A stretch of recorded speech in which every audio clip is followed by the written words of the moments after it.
السلام عليكم ورحمة الله وبركاته. بسم الله الرحمن الرحيم. الحمد لله رب العالمين والعاقبة للمتقين ولا عدوان إلا على الظالمين. أصلي وأسلم على خاتم الأنبياء والمرسلين نبينا محمد وعلى آله وصحبه أجمعين ومن تبعهم بإحسان إلى يوم الدين. أما بعد، اللهم علمنا ما ينفعنا وانفعنا بما علمتنا وزدنا علما. اللهم إنا نسألك خير هذه الليلة وخير ما بعدها ونعوذ بك من شر ما في هذه الليلة وشر ما بعدها يا رب العالمين. സഹോദരങ്ങളെ, ഷെയ്ഖുൽ ഇസ്ലാം Muhammad bin Abdul Wahab റഹിമഹുല്ല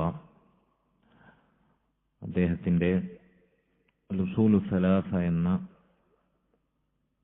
ചെറിയ റിസാലയുടെ ലഘുകൃതിയുടെ വിശദീകരണമാണ് നമ്മൾ കുറച്ചാഴ്ചകളായി വെള്ളിയാഴ്ച ദിവസം ഈ സമയത്ത് നടത്തിക്കൊണ്ടിരിക്കുന്നത്. ആ കിതാബിലെ ആദ്യ ഭാഗം, ആദ്യത്തെ അടിസ്ഥാനം നമ്മൾ വിശദീകരിച്ചു. രണ്ടാമത്തെ അടിസ്ഥാനമായ പരിശുദ്ധ ദീനുൽ ഇസ്ലാമിനെ അറിയുക എന്നതിലേക്ക് നമ്മൾ പ്രവേശിച്ചു.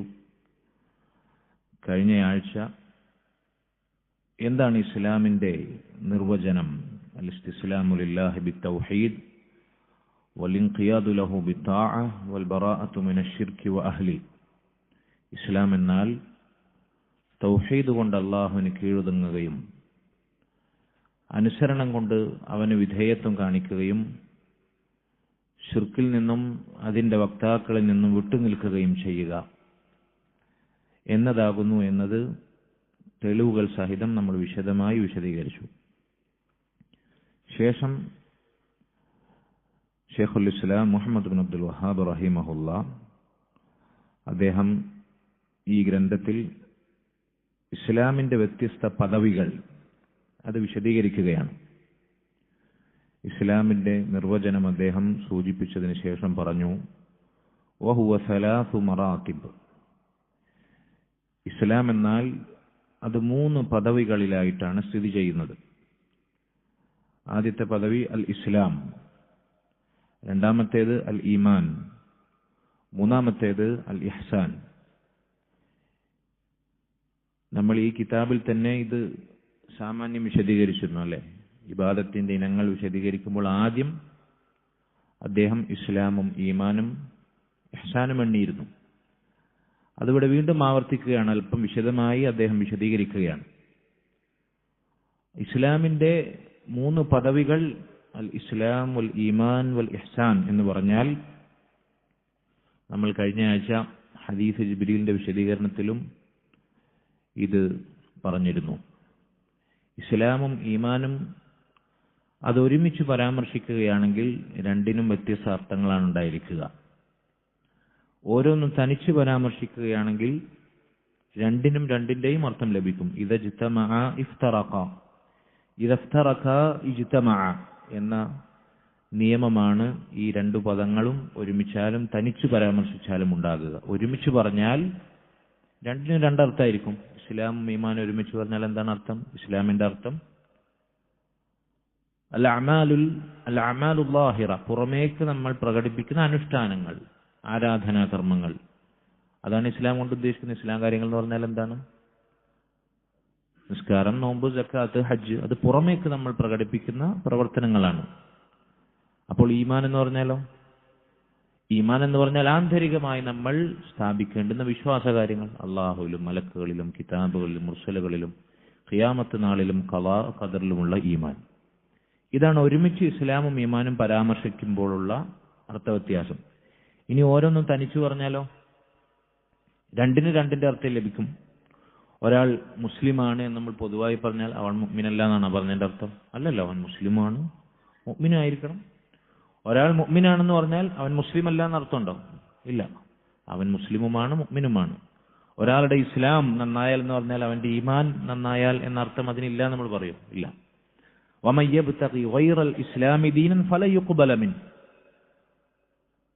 ഇസ്ലാമല്ലാത്ത ദീൻ ആരെങ്കിലും ആഗ്രഹിക്കുന്ന പക്ഷം അല്ലാഹുവിങ്കൽ അത് സ്വീകാര്യമാകുകയില്ല. അവിടെ ഇസ്ലാം എന്ന് പറഞ്ഞാൽ ഇസ്ലാമും ഈമാനും ഉൾപ്പെട്ടു. അവൻ ബാഹ്യമായിട്ടുള്ള അമലുകൾ മാത്രം ചെയ്താൽ മതി, ഈമാൻ കാര്യങ്ങൾ ഉൾക്കൊള്ളേണ്ട ആവശ്യമില്ല എന്നതിനർത്ഥം ഉണ്ടാവോ? ഇല്ല. അപ്പൊ ഇസ്ലാമും ഈമാനും തനിച്ചു പരാമർശിക്കുകയാണെങ്കിൽ രണ്ടിന്റെ അർത്ഥവും ലഭിക്കും. അത് വേറെ വേറെ ഒരുമിച്ച് പരാമർശിക്കുകയാണെങ്കിൽ വേറെ പരാമർശിക്കുകയാണെങ്കിൽ രണ്ടിന്റെ അർത്ഥം ലഭിക്കും. ഒരുമിച്ച് പരാമർശിക്കുകയാണെങ്കിൽ രണ്ടിന്റെയും അർത്ഥം വ്യത്യാസപ്പെടും. ഇസ്ലാം ബാഹ്യമായി നമ്മൾ പ്രകടിപ്പിക്കുന്ന കാര്യങ്ങളും ഈമാൻ ഉള്ളിൽ ആന്തരികമായി നമ്മൾ ഉൾക്കൊള്ളേണ്ടുന്ന വിശ്വാസ കാര്യങ്ങളുമാണ് ഉദ്ദേശം. ഇനി ഇഹ്സാൻ എന്ന് പറഞ്ഞാൽ എന്താണ്? ഇഹ്സാൻ ഇത് രണ്ടിന്റെയും പൂർത്തീകരണമാണ്. ഇസ്ലാം കാര്യങ്ങളും ഈമാൻ കാര്യങ്ങളും അത് ഏറ്റവും മനോഹരമായ ഉന്നതമായ അതിന്റെ പരിപൂർണതയിൽ നടപ്പിലാക്കുന്ന അവസ്ഥയാണ് ഇഹ്സാൻ എന്ന് പറയുക. അത് സ്വഹാബത്തിന്റെയും ഖുർആനിനെയും സുന്നത്തിനെയും ആദ്യം ശ്രവിച്ച് ജീവിതത്തിൽ പകർത്തിയ മുൻഗാമികളുടെയും പദവിയാണ്. അല്ലാഹു സുബ്ഹാനഹു വ തആലയെ അവനെ കാണുന്നത് പോലെ അവനെ കാണാൻ സാധിക്കുന്നില്ലെങ്കിലും ഇബാദത്ത് ചെയ്യുക. ഇനി അവനെ നമുക്ക് കാണാൻ സാധിക്കുന്നില്ലെങ്കിലും അവൻ നമ്മെ കാണുന്നു എന്നർത്ഥത്തിൽ അല്ലാഹു സുബ്ഹാനഹു വ തആല ഇബാദത്ത് ചെയ്യുക. അപ്പൊ ഈമാനിന്റെയും ഇസ്ലാമിന്റെയും ഏറ്റവും ഉന്നതമായ പദവിയാണ്, അതിന്റെ പരിപൂർണതയാണ്, പൂർത്തീകരണമാണ് ഇഹ്സാൻ എന്ന് പറഞ്ഞാൽ. അതാണ് ഇസ്ലാമിലെ ടോപ്പ് ലെവൽ. ഈ മൂന്ന് പദവിയും ഇനി അദ്ദേഹം ഇവിടെ വിശദീകരിക്കുകയാണ്. വകുല്ലു മർത്തബത്തിൻ ലഹ അർക്കാൻ.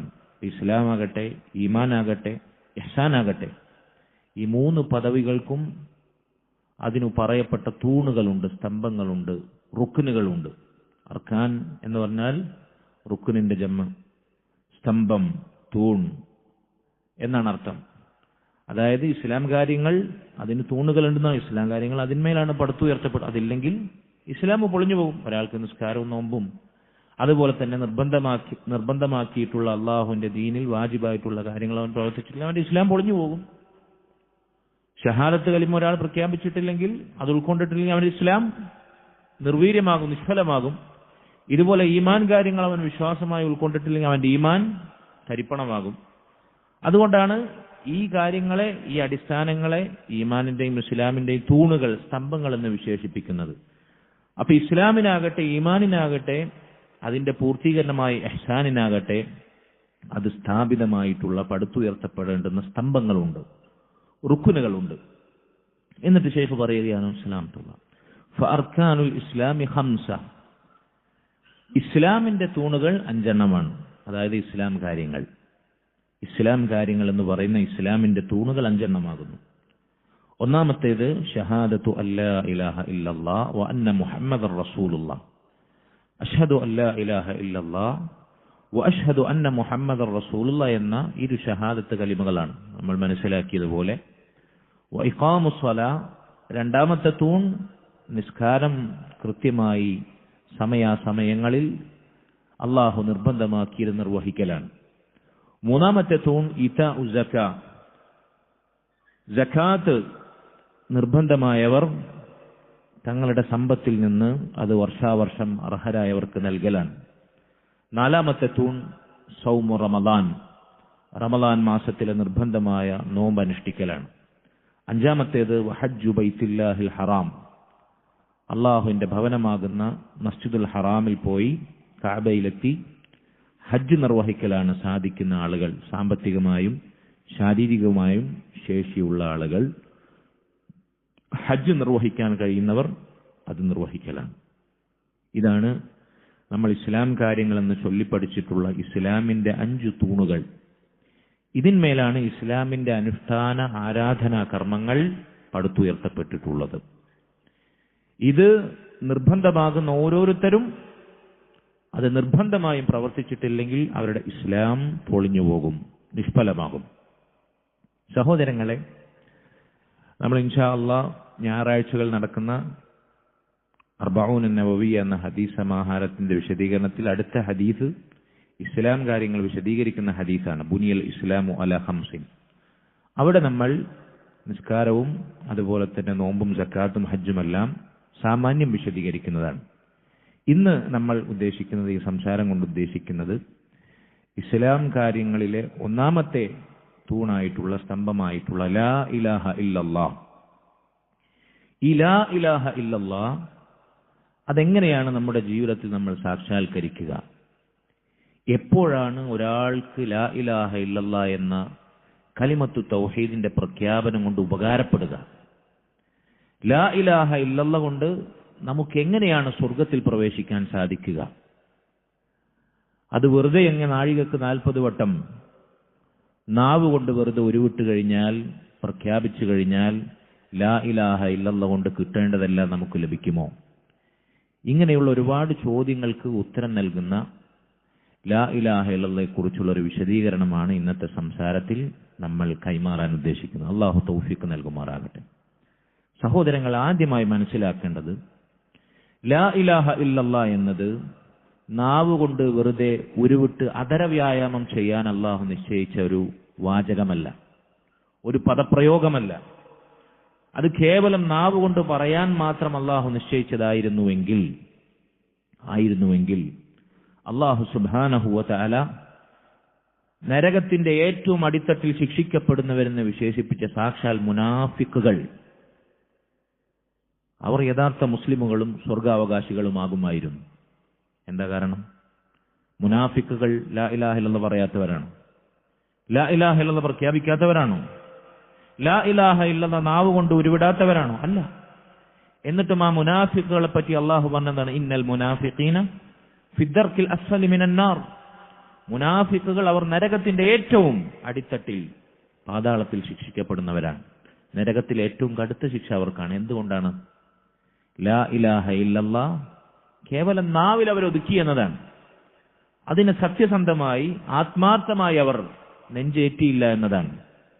അവർ കാപട്യം പേറി ലാ ഇലാഹ ഇല്ലല്ലാഹ് ഉരുവിട്ടു എന്നതാണ്. അപ്പൊ ലാ ഇലാഹ ഇല്ലല്ലയുടെ കേവലം പ്രഖ്യാപനം, ഉരുവിടൽ, ജൽപ്പനം, അതുകൊണ്ട് നമുക്കത് യാതൊരു ഉപകാരവും നൽകുകയില്ല. അള്ളാഹു പറഞ്ഞില്ലേ, മുനാഫിക്കുകൾ നബിയെ താങ്കളുടെ അടുത്ത് വന്ന് പറയും. സൂറത്തുൽ മുനാഫിഖൂനിൽ 1-ാമത്തെ ആയത്ത് എന്താണ്?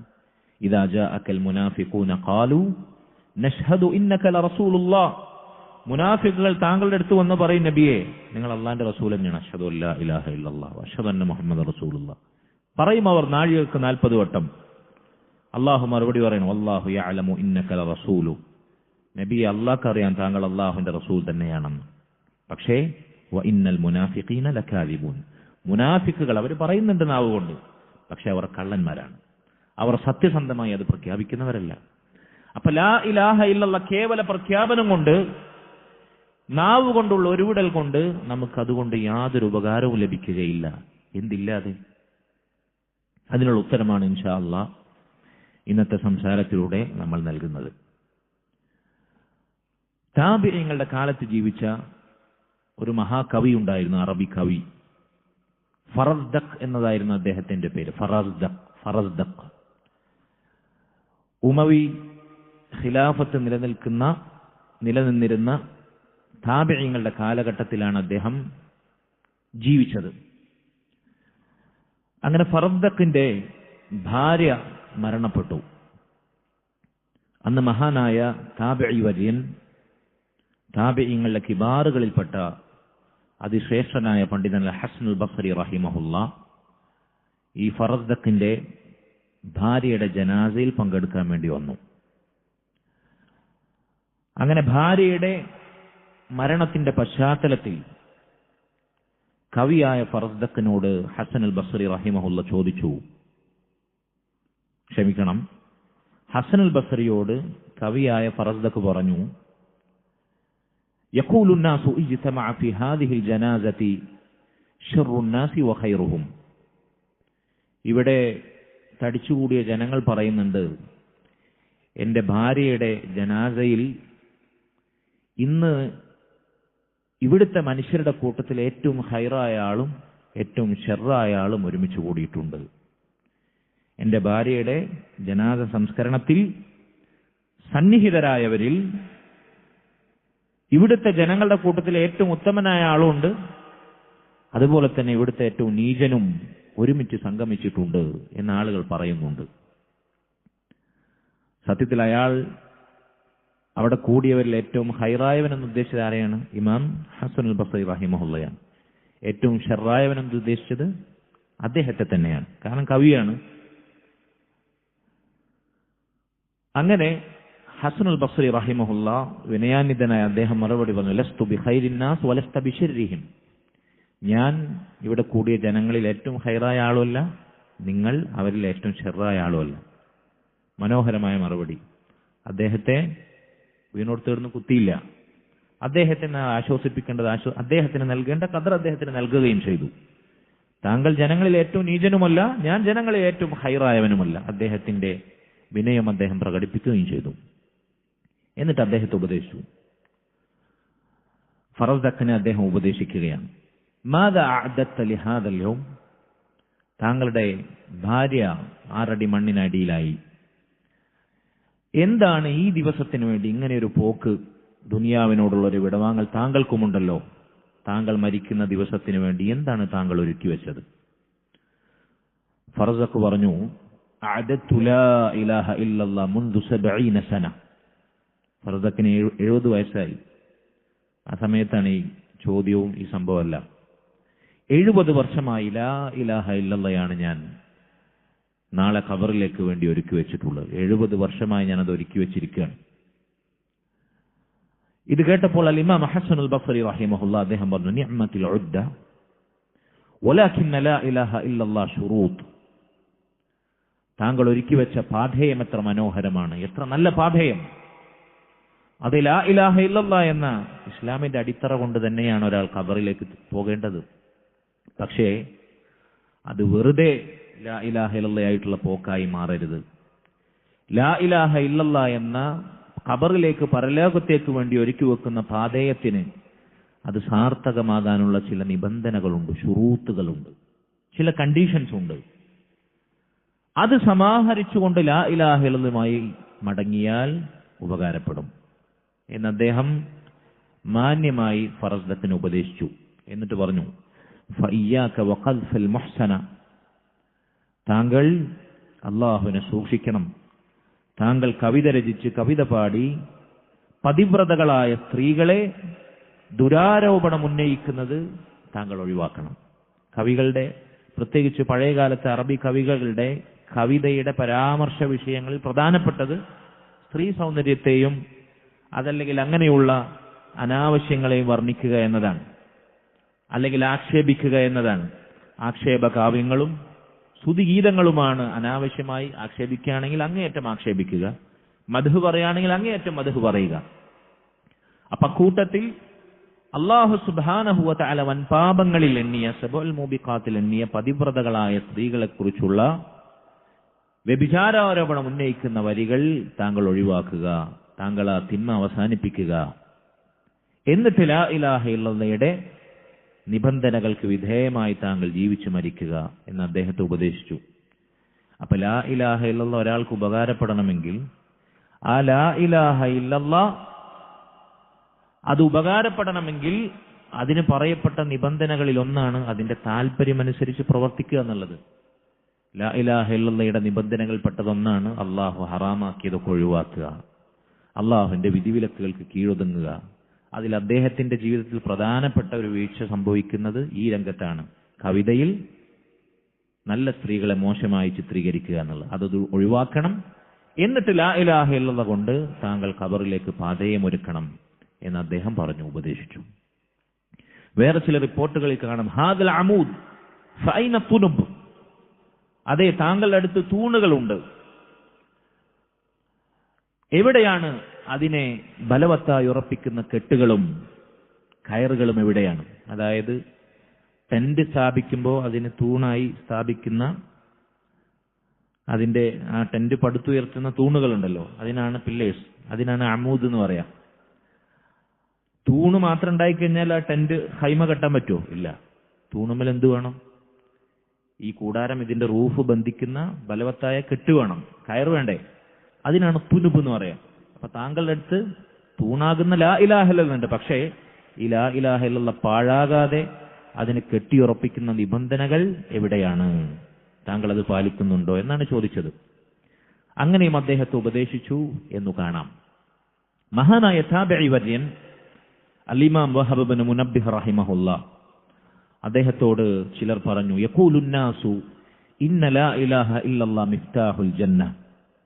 ആളുകൾ പറയുന്നുണ്ടല്ലോ ലാ ഇലാഹ ഇല്ലല്ലാഹ് എന്നത് സ്വർഗത്തിന്റെ താക്കോലാണെന്ന്. ലാ ഇലാഹ ഇല്ലല്ലാഹ് സ്വർഗത്തിന്റെ താക്കോലാണെന്ന് ഹദീസിൽ വന്നതാണ്. അദ്ദേഹം പറഞ്ഞു, അതെ, ലാ ഇലാഹ ഇല്ലല്ലാഹ് സ്വർഗത്തിന്റെ താക്കോലാണ്. വലാകിൻ ലികുല്ലി മിഫ്താഹിൻ അസ്നാൻ. പക്ഷേ എല്ലാ താക്കോലുകൾക്കും അതിനനുയോജ്യമായ പല്ലുകൾ ഉണ്ടാകും. താക്കോല് കണ്ടിട്ടില്ലേ? ഓരോ താക്കോലിനും അനുയോജ്യമായ പല്ലുകൾ ഉണ്ടാവും. അതിന്റെ ഷേപ്പ് കണ്ടിട്ടില്ലേ? പല്ല് പോലെ. അതിന് സ്യൂട്ടായ പൂട്ടിൽ കൊണ്ടുപോയി തുറന്നാലേ ഈ പല്ലുകൾ ഏതൊരു പൂട്ടാണോ താക്കോലുകൊണ്ട് തുറക്കേണ്ടത് ആ പൂട്ടിന് സ്യൂട്ടായ പല്ലുകൾ ഈ താക്കോലിനുണ്ടെങ്കിൽ ആ പൂട്ട് തുറക്കപ്പെടുകയുള്ളൂ. എന്നാലേ ആ ചാവി കൊണ്ട് അതല്ലെങ്കിൽ ആ താക്കോല് കൊണ്ട് ഉപകാരം നമുക്ക് ലഭിക്കുകയുള്ളൂ. ഓരോ താക്കോലിനും അതിനനുയോജ്യമായ പല്ലുകൾ കൊണ്ട് ബന്ധിക്കപ്പെട്ട സംഗതി തുറന്നാൽ അത് തുറക്കപ്പെടും, ഇല്ലെങ്കിൽ അത് തുറക്കപ്പെടുകയില്ല. അപ്പൊ ലാ ഇലാഹ ഇല്ലല്ലാഹ്, ലാ ഇലാഹ ഇല്ലല്ലാഹയാകുന്ന സ്വർഗത്തിന്റെ താക്കോൽ, അതുകൊണ്ട് സ്വർഗം തുറക്കപ്പെടണമെങ്കിൽ അതിനനുയോജ്യമായ പല്ലുകളുണ്ട്. അതെന്താണ്? ലാ ഇലാഹ ഇല്ലല്ലാഹ്ക്കുള്ള ശുറൂത്തുകളാണ്, നിബന്ധനകളാണ്. അത് പാലിച്ച് ലാ ഇലാഹ ഇല്ലല്ലാഹ് പ്രഖ്യാപിച്ച് അതിലായി ജീവിച്ച് മരിച്ചാലേ ലാ ഇലാഹ ഇല്ലല്ലാഹ് കൊണ്ട് നമുക്ക് സ്വർഗത്തിൽ എത്തിച്ചേരാൻ സാധിക്കുകയുള്ളൂ എന്ന് ചുരുക്കം. സഹോദരങ്ങളെ, നമ്മൾ വളരെ ഗൗരവത്തിൽ ശ്രദ്ധിക്കേണ്ട ഒരു കാര്യം, ഇവിടെ ചെറുപ്പം മുതലേ നമ്മൾ മദ്രസയിൽ പഠിച്ചിട്ടുണ്ടാകും. ഇവിടുത്തെ മദ്രസകളിലും അതുപോലെ തന്നെ ദീൻ പഠിപ്പിക്കുന്ന ഇടങ്ങളിലൊക്കെ നിസ്കാരത്തിന്റെ ഷർത്തുകൾ എന്നെ പഠിപ്പിക്കും അല്ലേ? നിസ്കാരത്തിന്റെ ഷർത്തുകൾ, നോമ്പിന്റെ ഷർത്തുകൾ, സക്കാത്ത് കൊടുക്കുന്നവരത്, ഹജ്ജ്, ഇങ്ങനെയുള്ള അനുഷ്ഠാന കർമ്മങ്ങളുടെ ഷർത്തുകളും ഫർളും വാജിബാത്തും അത് മുറിഞ്ഞു പോകുന്ന കാര്യങ്ങളും അല്ലെ ഉളുവിന്റെ ഷർത്ത്, ഉളു മുറിയുന്ന കാര്യങ്ങൾ, ഇതൊക്കെ പഠിപ്പിക്കുന്നുണ്ട്. ഈ ഇസ്ലാം കാര്യങ്ങളിൽ നിസ്കാരവും നോമ്പും സക്കാത്തും ഹജ്ജും ഇതിനു മുമ്പ് ആദ്യം അള്ളാഹുവിന്റെ റസൂൽ സല്ലല്ലാഹു അലൈഹി വസല്ലം പഠിപ്പിച്ച എന്താണ്? ഷഹാദത്ത് കലിമയാണ്. അഷ്ഹദു അല്ലാ ഇലാഹ ഇല്ലല്ലാഹു അഷ്ഹദു അന്ന മുഹമ്മദ റസൂൽ. എന്തുകൊണ്ടാണ് ഇസ്ലാം കാര്യങ്ങളിൽ ആദ്യം ഇത് പഠിപ്പിച്ചത്? ഈ ഷഹാദത്ത് ശരിയാകാതെ, ലാ ഇലാഹ ഇല്ലല്ലാഹ് മുഹമ്മദ് റസൂലുള്ളാഹി ശരിയാകാതെ അവൻ നിസ്കരിച്ചിട്ടും കാര്യമില്ല, നോമ്പ് നോക്കിയിട്ടോ സക്കാത്ത് കൊടുത്തിട്ടോ ഹജ്ജ് ചെയ്തിട്ടോ ജീവിതകാലം മുഴുവൻ നന്മ ചെയ്തിട്ടും ഒരു കാര്യമില്ല. ലാ ഇലാഹ ഇല്ലല്ലാഹ് ശരിയാകാതെ. എന്നാൽ ഇത്രയും പ്രാധാന്യമുള്ള ലാ ഇലാഹ ഇല്ലല്ലാഹയുടെ ഷർത്ത് ഇവിടെ പഠിപ്പിക്കപ്പെടുന്നില്ല. അതിന്റെ നിബന്ധനകൾ ഇവിടെ ഒരാൾക്കും അതിനെക്കുറിച്ച് അറിയുക പോലുമില്ല. നമ്മുടെ മുൻഗാമികൾ സലഫ് സ്വാലിഹ്യങ്ങൾ ഇത് വളരെ ഗൗരവത്തിൽ കണ്ടില്ലേ? അതിനുള്ള ചില ഉദാഹരണങ്ങളാണ് ഞാൻ നിങ്ങളെ കേൾപ്പിച്ചത്. അവർ പഠിപ്പിച്ചിട്ടുണ്ട്, അവർ അത് ഓർമ്മപ്പെടുത്തിയിട്ടുണ്ട്. നിസ്കാരത്തിന്റെ ഷർത്തുകളുടെ പ്രത്യേകത എന്താ? നിസ്കാരത്തിന്റെ ഒന്നാമത്തെ ഷർത്ത് എന്താ? ഹൈസമോ,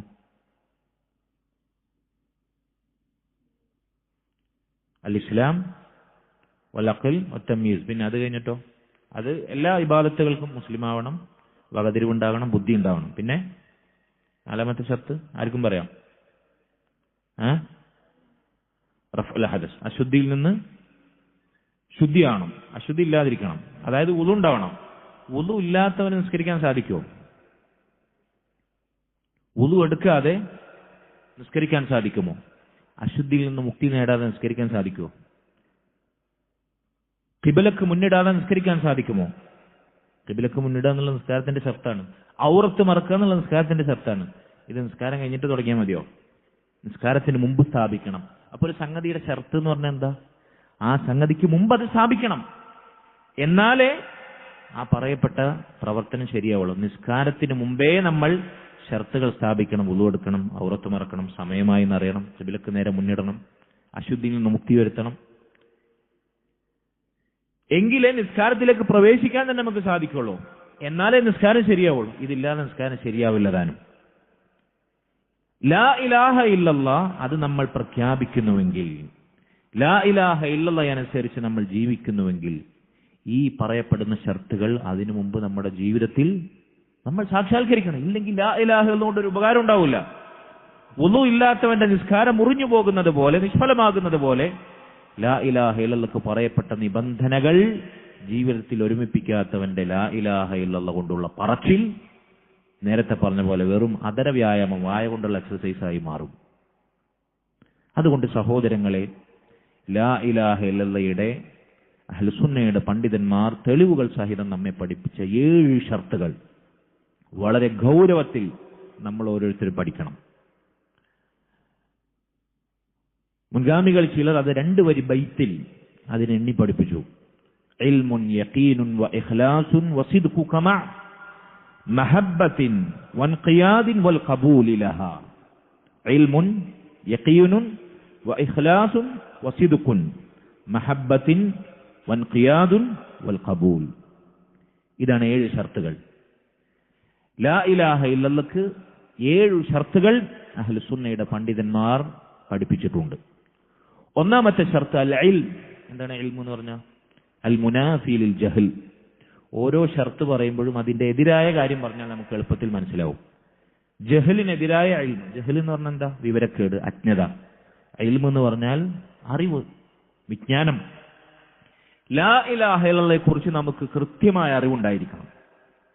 ലാ ഇലാഹ ഇല്ലല്ലാഹയെ കുറിച്ച് നമുക്ക് അജ്ഞതയുണ്ടാകാൻ പാടില്ല. എന്താണ് ലാ ഇലാഹ ഇല്ലല്ലാഹ് എന്ന വാക്കിന്റെ അർത്ഥം? എന്താണ്? അള്ളാഹുവിനെ പോലെ വേറെ അല്ല ഇല്ല എന്നാണോ? അള്ളാഹുവിനെ പോലെ ആകാശവും ഭൂമിയും ഈ പ്രപഞ്ചവും പടച്ച ഒരു സൃഷ്ടാവില്ല എന്നാണോ? എന്താണ് അർത്ഥം? അള്ളാഹുവിനെ പോലെ റബ്ബില്ല എന്നാണോ? ലാ മാലിക ഇല്ലല്ലാ, ലാ റബ്ബ ഇല്ലല്ലാ, ലാ ഖാലിക ഇല്ലല്ലാ, ലാ മുദബ്ബിറ ഇല്ലല്ലാ. നമ്മുടെ നാട്ടിലെ യാഥാസ്ഥിക വിഭാഗം ഇതിന്റെ അർത്ഥത്തിൽ തുടങ്ങുന്നവരെ കൃത്യവിലോപം. ലാ ഇലാഹ ഇല്ലല്ലാഹ് ശരിയായ അർത്ഥം അവർ പഠിപ്പിക്കൂല.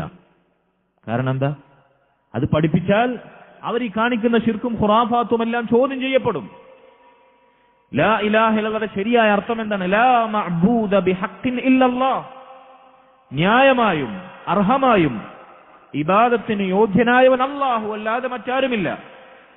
ന്യായമായും ആരാധിക്കപ്പെടേണ്ടവൻ, ഇബാദത്ത് ചെയ്യപ്പെടേണ്ടവൻ അല്ലാഹു അല്ലാതെ മറ്റാരുമില്ല എന്നതാണ് ലാ ഇലാഹ ഇല്ലല്ലാഹയുടെ അർത്ഥം. ഈ ലാ ഇലാഹ ഇല്ലല്ലാഹ് സ്ഥാപിതമായത് 2 തൂണുകളിലാണ്. കഴിഞ്ഞ ഹദീസ് ക്ലാസ്സിൽ നമ്മൾ വിശദീകരിച്ചു. 2 തൂണുകൾക്ക് മേലാണ് കലിമത്തു തൗഹീദ് ലാ ഇലാഹ ഇല്ലല്ലാഹ് പടുത്തുയർത്തപ്പെട്ടിട്ടുള്ളത്. ഏതാണ് ആ 2 തൂണുകൾ? ഒന്നാമത്തേത് അന്നഫ്യു, ലാ ഇലാഹ എന്ന ഭാഗം. അതിന് അന്നഫ്യു എന്നാണ് പറയാ. എന്താണ് നഫ്യു എന്ന് പറഞ്ഞാൽ? നിരാകരണം, നിഷേധം. നിഷേധത്തിന്റെ തൂണാണ്. ഏതാണ് ആ തൂൺ? ലാ ഇലാഹ. എന്തർത്ഥം? ഒരു ഇലാഹുമില്ല. അല്ലാഹു സുബ്ഹാനഹു വ തആലക്ക് പുറമെ ആരാധിക്കപ്പെടുന്ന ഒരു ഇലാഹും യഥാർത്ഥ ഇലാഹല്ല. അല്ലാഹുവിന് പുറമെ ആരാധ്യന്മാരായി സ്വീകരിക്കപ്പെട്ടവർക്ക് നൽകുന്ന ഇബാദത്തുകളൊന്നും ഇബാദത്തല്ല. അല്ലാഹു സുബ്ഹാനഹു വ തആലക്ക് മാത്രമാണ് അത് നൽകേണ്ടത്. ഇല്ലല്ലാഹ്. എന്നിട്ട് 2ാമത്തെ തൂണ് സ്ഥാപിക്കണം. എന്താണ് ഇല്ലല്ലാഹ്? അൽ ഇസ്ബാതു യുസ്ബിതു ജമീഅൽ ഇബാദാതി ലില്ലാഹി വഹദ. മുഴുവൻ ഇബാദത്തുകളും ആരാധനകളും അല്ലാഹുവിന് മാത്രം സമർപ്പിക്കുന്നു, സ്ഥിരീകരിക്കുന്നു. ഇതാണ് ലാ ഇലാഹ ഇല്ലല്ലാഹയുടെ 2ാമത്തെ തൂൺ. അല്ലാഹുവിന് പുറമെ ആരാധിക്കപ്പെടുന്നവരെയും അല്ലാഹുവിന് പുറമെ നൽകപ്പെടുന്ന ആരാധനകളെയും ലാ ഇലാഹ നിഷേധിക്കുന്നു. ഇല്ലേ ഇല്ല, അതൊന്നും ന്യായമേ അല്ല, അതെല്ലാം നിരർത്ഥകമാണ്. ഇല്ലല്ലാഹ് എങ്കിൽ ഇബാദത്ത്, ആരാധന ആർക്ക് മാത്രം? അല്ലാഹുവിന് മാത്രം. അവന് സ്ഥിരീകരിക്കുന്നു. ഈ നിഷേധത്തിന്റെയും സ്ഥിരീകരണത്തിന്റെയും തൂണുകൾ കൂടി ചേർന്നതാണ് ലാ ഇലാഹ ഇല്ലല്ലാഹ്.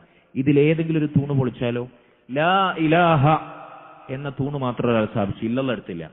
എന്തായിരിക്കും അവന്റെ അവസ്ഥ? അവൻ നിരീശ്വരവാദി. ഒരു ഇലാഹുല്ല, അല്ല ഇല്ല, അവൻ നിരീശ്വരവാദിയായി മാറും. ഇനി ലാ ഇലാഹ അവന് ലാ ഇലാഹ ഇല്ലല്ലാഹ് അവൻ ഒഴിവാക്കി, ഇല്ലല്ലാഹ് എന്നത് മാത്രം അവൻ എടുത്തു. അവൻ ആരായിത്തീരും? ഇബാദത്ത് അല്ലാഹുവിനാണ്. പക്ഷെ അല്ലാഹു അല്ലാത്തവർക്കുള്ള ഇബാദത്തിനെ അവൻ നിഷേധിച്ചില്ല. അപ്പോൾ അല്ലാഹുക്ക് ഇബാദത്ത് ചെയ്യും, അല്ലാഹു അല്ലാത്തവർക്കും അവൻ ഇബാദത്ത് പകുത്തു നൽകും. അവൻ മുശ്രിക്കായി മാറും, ബഹുദൈവാരാധകനായി മാറും. അപ്പോ ലാ ഇലാഹ ഇല്ലല്ലാഹ് എന്ന കലിമത്തു തൗഹീദിന്റെ തൂണുകൾ അല്ലാഹുവിന് മാത്രം ഇബാദത്ത് ഉറപ്പിക്കുകയും തൗഹീദിൽ അടിയുറപ്പിക്കുകയും അല്ലാഹു അല്ലാത്തവർക്കുള്ള ഇബാദത്തിനെ നിഷേധിക്കുകയും ശിർക്കിൽ നിന്ന് നമുക്ക് മോചനം നൽകുകയും ചെയ്യുന്നു. ഇങ്ങനെ ഈ 2 തൂണുകൾ, നിഷേധത്തിന്റെയും നിരാകരണത്തിന്റെയും തൂണുകൾ ഉൾക്കൊള്ളുന്ന ലാ മഅബൂദ ബിഹഖ്ഖിൻ ഇല്ലല്ലാഹ്, ന്യായമായും ഇബാദത്തിന് അർഹൻ അല്ലാഹു അല്ലാതെ മറ്റാരുമില്ല, അവൻ മാത്രമാണ് എന്ന താല്പര്യമാണ് ലാ ഇലാഹ ഇല്ലല്ലയുടെ ആശയം. ഇത് കൃത്യമായി നമുക്ക് എന്ത് ചെയ്യണം? ബോധ്യമുണ്ടാകണം. ഇത് ബോധ്യപ്പെട്ടാൽ അല്ലാഹു അല്ലാത്തവർക്കുള്ള ആരാധനകൾ അവൻ ഒഴിവാക്കും. അല്ലാഹു അല്ലാതെ ആരാധിക്കപ്പെടുന്നവർ അവർ വ്യാജമാണ്, അവർ ബാത്തിലാണ് എന്നൊരാൾ അംഗീകരിക്കും. അല്ലാഹു അല്ലാത്തവർക്ക് ആരാധനകൾ വകവച്ചു കൊടുക്കുന്നവർ അവർ ഏറ്റവും വലിയ വഴികേടിലാണ്, അവർ നരകാവകാശികളാണ്, അവർ ഏറ്റവും വലിയ തിന്മയിലാണ്. അതിനോട് നമുക്ക് വെറുപ്പുണ്ടാകും. അത്തരം ആളുകളോട് നമുക്ക് മനസ്സിൽ ആത്മീയമായ അടുപ്പുണ്ടാകുകയില്ല. അവരോട് ഹൃദയത്തിൽ മുസ്ലിമീങ്ങളെക്കാൾ മുഅ്മിനീങ്ങളെക്കാൾ സ്നേഹബന്ധം വെച്ച് പുലർത്താൻ നമുക്ക് സാധിക്കുകയില്ല. ഇതൊക്കെ അതിന്റെ താല്പര്യങ്ങളാണ്.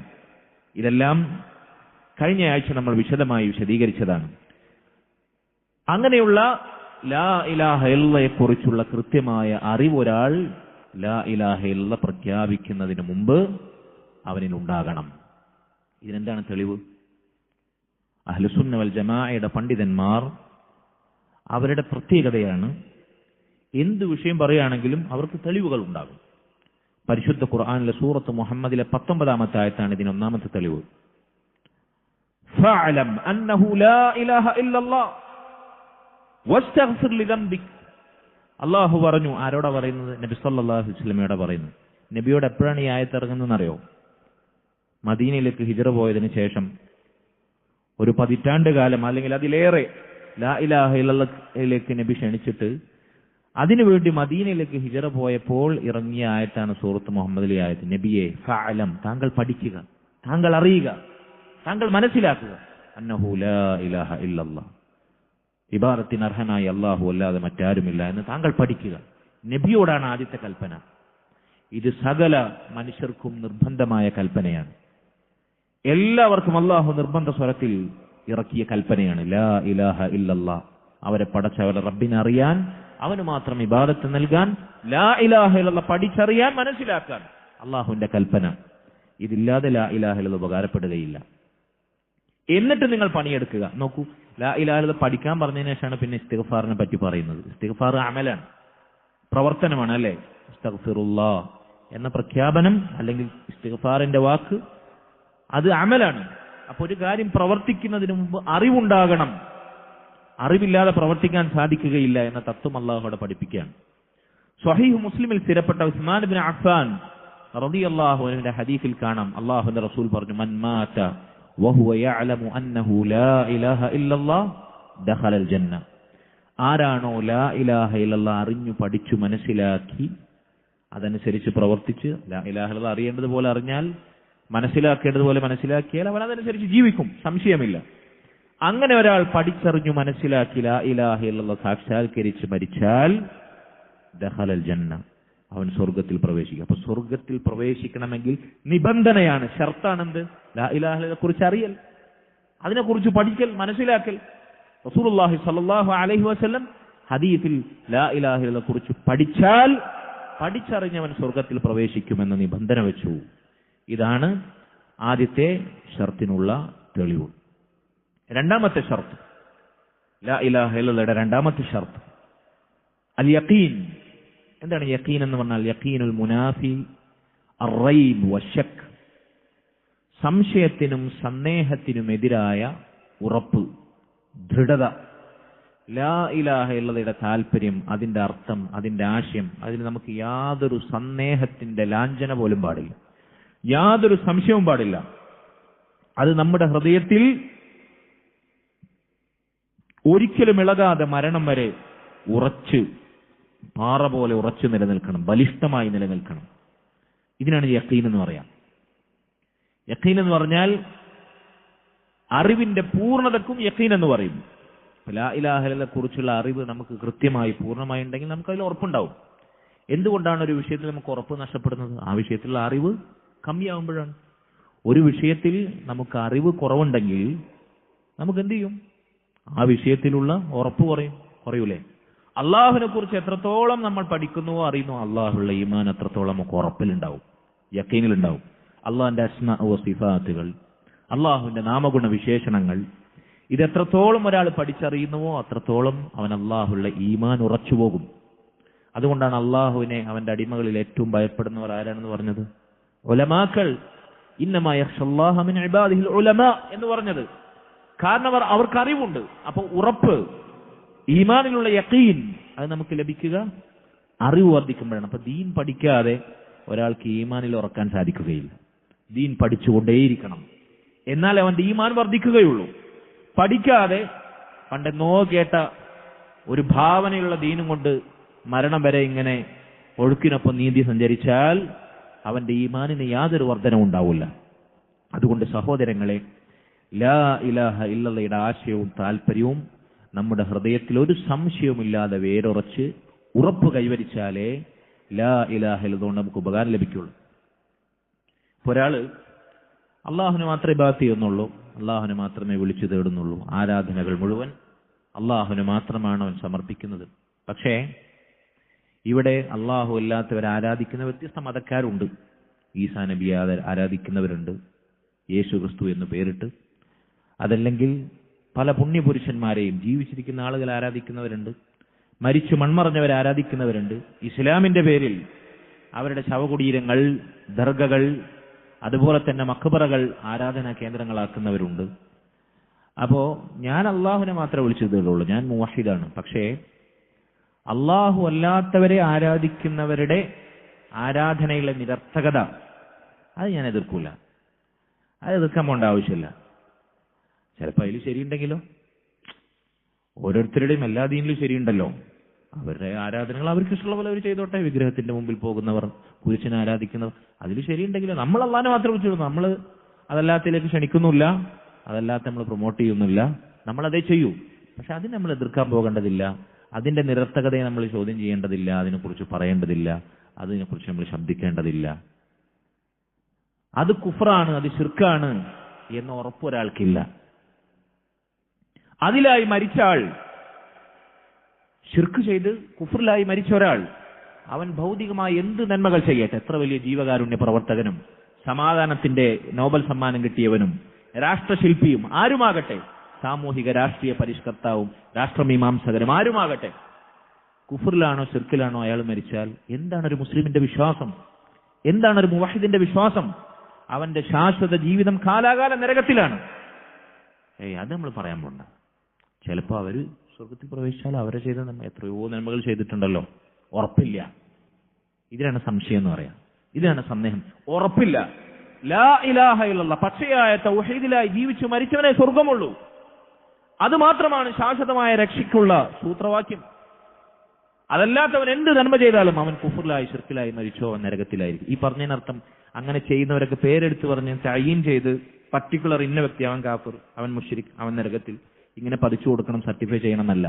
പൊതുവായി അങ്ങനെ ചെയ്യുന്നവർ നരകത്തിലാണ്, കുഫറിലായി ശിർക്കിലായി മരിക്കുന്നവർ നരകത്തിലാണ് എന്ന വിശ്വാസത്തിൽ നമുക്ക് ഉറപ്പ് വേണം. ഓരോരുത്തരും പേഴ്സണലായിട്ട് തക്ഫീർ ചെയ്യാനുള്ള സമ്മതമല്ല ഞാൻ ഈ പറഞ്ഞത്. ഇതിൽ നമുക്ക് ഉറപ്പില്ലേ? ഈ വിശ്വാസത്തിൽ നമുക്ക് ഇളക്കമുണ്ടോ, ചാഞ്ചല്യമുണ്ടോ?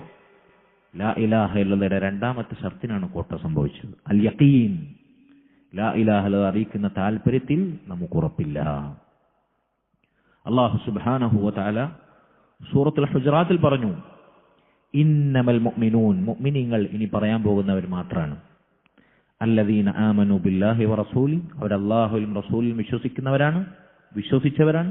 സുമ്മ ലം യർതാബു, പിന്നീട് ഈമാനിൽ ഇളക്കം, സംശയം, ചാഞ്ചല്യം സംഭവിക്കാത്തവരാണ്, സംശയമില്ലാത്തവരാണ്. സംശയമില്ലാത്തവരെന്ന യഖീനുള്ളവരായിരിക്കും, അവർ ഉറപ്പുള്ളവരായിരിക്കും. എത്ര നിരീശ്വരവാദികൾ ഇവിടെ ഇസ്ലാമിൽ നിന്ന് കൂടുവിട്ട് എക്സ് മുസ്ലിംസ് എന്ന പേരിൽ അധികരിച്ചാലും, ഇനി നാട്ടിലെ പോപ്പുലേഷൻ ബഹുഭൂരിപക്ഷം അവരായി തീർന്നാലും, എക്സ് മുസ്ലിംസ് എന്നുള്ള പേര് വെച്ചവരാണെങ്കിലും, മുവഹിദാണോ തൗഹീദുള്ളവനാണോ അവന് ഇസ്ലാമിന്റെ വിഷയത്തിൽ യാതൊരു സംശയവും ഉണ്ടാവില്ല. അത് ഇളകാത്ത മല പോലെ പർവ്വതത്തിന് സമാനമായി അവന്റെ ഹൃദയത്തിൽ വേരുറപ്പിക്കും. സുമ്മ ലം യർതാബു, അല്ലാഹുവിലും റസൂലിലും ഈമാൻ പ്രഖ്യാപിച്ചവനാണോ പിന്നീട് അവന്റെ വിശ്വാസത്തിൽ യാതൊരു സംശയമോ സന്ദേഹമോ കറപിടിപ്പിക്കുകയില്ല. അവൻ അടിയുറച്ചു നിൽക്കും ഉറപ്പോടെ. ഇവൻ മാത്രമാണ് മുഅ്മിൻ, അവനല്ലാത്ത മുഅ്മിനല്ല. അതുകൊണ്ട് ഈമാൻ ലാ ഇലാഹ ഇല്ലല്ലാഹ് ശരിയാകണമെങ്കിൽ നിബന്ധനയാണ് അവന് യഖീൻ വേണം, സംശയമില്ലാതിരിക്കണം എന്നുള്ളത്. ഇനി ഈമാനിൽ ഇങ്ങനെ സംശയം, അത് ശരിയാകാം, ഇത് ശരിയാവാം, എല്ലാം ശരിയാവാം അല്ലേ? ഇവിടെ ചില ആളുകൾ സർവമത സത്യവാദത്തിലേക്ക് ക്ഷണിക്കും. എല്ലാ മതത്തിലും നന്മയുണ്ട്, എല്ലാ വേദങ്ങളും സത്യമാണ് പറഞ്ഞിട്ടുള്ളത്, എല്ലാ പുഴകളും ലയിക്കുന്നത് ഒരേ കടലിലേക്കാണ്, മഹാസാഗരത്തിലേക്ക്.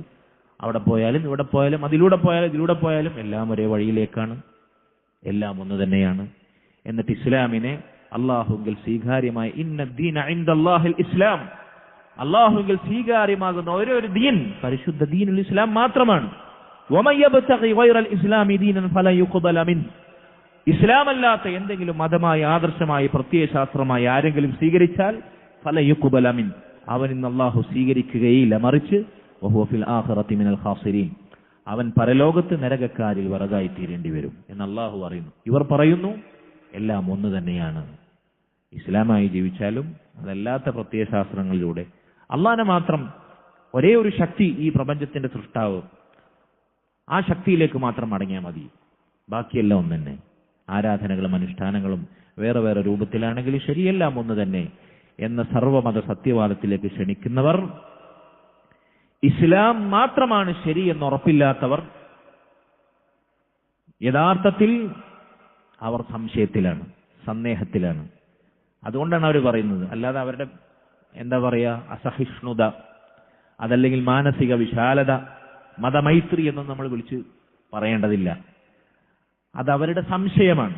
അവർക്ക് ഇസ്ലാമിൽ ഉറപ്പില്ല. അവൻ ഇനി എത്ര വലിയ ഇസ്ലാമിന് വേണ്ടി ശബ്ദിക്കുന്ന ആളാണെങ്കിലും ശരി, എത്ര വലിയ പുരോഹിതനാണെങ്കിലും ശരി, എത്ര ശുഭ്രവസ്ത്രധാരിയാണെങ്കിലും ശരി, അവൻ ഈമാനിൽ സംശയമുണ്ട്.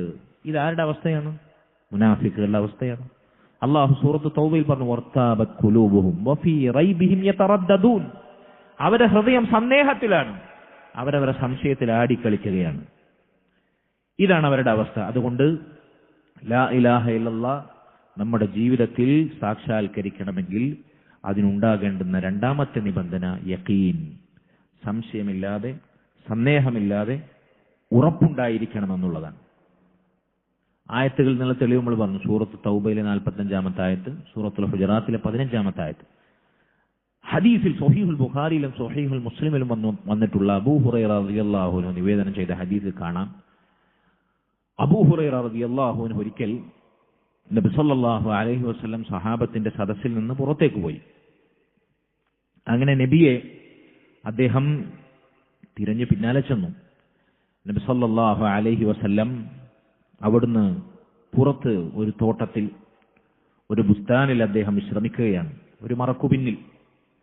നബി സല്ലല്ലാഹു അലൈഹി വസല്ലം തന്റെ ചെരുപ്പൂരി അദ്ദേഹത്തിന് നൽകിയിട്ട് പറഞ്ഞു, ഈ ചെരുപ്പ് താങ്കൾ കൊണ്ടുപോകുക. ഈ മറക്കു പിന്നിൽ താങ്കൾ ആരെയെല്ലാം കണ്ടുമുട്ടുന്നോ അവരോട് സന്തോഷ വാർത്ത അറിയിക്കുക. എന്താണ് ആ സന്തോഷ വാർത്ത? മൻ യശ്ഹദു അല്ലാ ഇലാഹ ഇല്ലല്ലാഹ് മുസ്തൈഖിനൻ ബിഹാ ഖൽബു ഫബശ്ശിർഹു ബിൽ ജന്ന. ഈ മറക്കു പിന്നിൽ താങ്കളെ കണ്ടുമുട്ടുന്നവർ ഈമാനിൽ ഇളക്കം തട്ടാതെ ഉറപ്പോടെ, മുസ്തൈഖിനൻ ബിഹാ എന്ന് പറഞ്ഞാൽ എന്താ? യഖീനോടുകൂടി, സംശയമില്ലാതെ ആരാണോ ലാ ഇലാഹ ഇല്ലല്ലാഹ് എന്ന ഷഹാദത്ത് പ്രഖ്യാപിക്കുന്നത് അവരുടെ ഹൃദയത്തിൽ ഉറപ്പോടുകൂടി പ്രഖ്യാപിക്കുക, ഫബശ്ശിർഹു ബിൽ ജന്ന, അവർക്ക് സ്വർഗമുണ്ട് എന്ന് സന്തോഷ വാർത്ത അറിയിക്കുക എന്ന് പറഞ്ഞു. നോക്കൂ നിങ്ങൾ, അപ്പൊ ഉറപ്പോടുകൂടി യഖീനോടുകൂടി ലാ ഇലാഹ ഇല്ലല്ലാഹ് സാക്ഷാത്കരിച്ചവർക്കേ സ്വർഗമുള്ളൂ, അല്ലാത്തവർക്ക് സ്വർഗമില്ല. സ്വർഗം ലഭിക്കണമെങ്കിൽ യഖീൻ എന്നത് നിബന്ധനയായി റസൂലുള്ളാഹി സ്വല്ലല്ലാഹു അലൈഹി വസല്ലം ഇവിടെ പഠിപ്പിച്ചു. ഇതാണ് രണ്ടാമത്തെ ഷർത്ത്. ബിസ്മില്ലാഹിൽ അൽഹംദുലില്ലാഹി വസ്സലാത്തു വസ്സലാമു അലാ റസൂലില്ലാഹി ബഅദ്. സഹോദരങ്ങളെ, ലാ ഇലാഹ ഇല്ലല്ലാഹയുടെ രണ്ട് ഷർത്തുകളാണ്, നിബന്ധനകളാണ് നമ്മൾ വിശദീകരിച്ചത്. ഒന്നാമത്തേത് അൽ ഇൽമു, ലാ ഇലാഹ ഇല്ലല്ലാഹയെ കുറിച്ചുള്ള കൃത്യമായ അറിവും വിവരവും നമുക്ക് വേണം.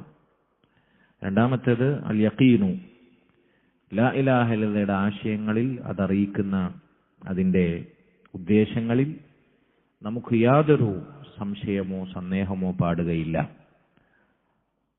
ഉറച്ച യഖീനോടുകൂടിയുള്ള ദൃഢവിശ്വാസം നമ്മൾ കൈക്കൊള്ളണം. ഇതാണ് രണ്ടാമത്തെ കാര്യം. മൂന്നാമത്തെ കാര്യം അൽ ഇഖ്ലാസ്. ലാ ഇലാഹ ഇല്ലല്ലാഹയുടെ മൂന്നാമത്തെ ഷർത്ത് അൽ ഇഖ്ലാസ് എന്നതാണ്. ഇഖ്ലാസിന് മലയാളത്തിൽ നമ്മൾ നിഷ്കളങ്കത എന്ന് പറയും.